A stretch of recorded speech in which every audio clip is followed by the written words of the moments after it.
ഫാസിസം ആത്യന്തികമായി ആത്മഹത്യയുടെ ഒരു ഭരണകൂടത്തെയാണ് മുന്നോട്ട് വയ്ക്കുന്നത്.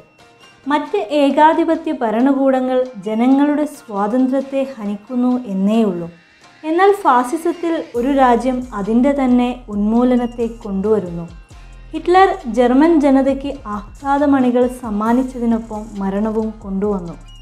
സ്വന്തം രാജ്യത്തിൻ്റെ മഹത്വം ഉയർത്തിപ്പിടിക്കാനായി ദേശാഭിമാനത്തിൽ അടിയുറച്ചു നിന്ന് ശത്രുവിനോട് പോരാടാനാണ് ഒരു ഫാസിസ്റ്റ് ഭരണകൂടം അതിൻ്റെ ജനതയോട് ആവശ്യപ്പെടുന്നത്.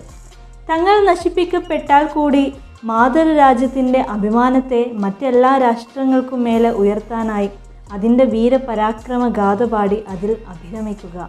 ജനങ്ങൾ അത് കേട്ട് ആർപ്പുവിളിച്ചു, അതിൻ്റെ ഭവിഷ്യത്ത് അറിയാതെ.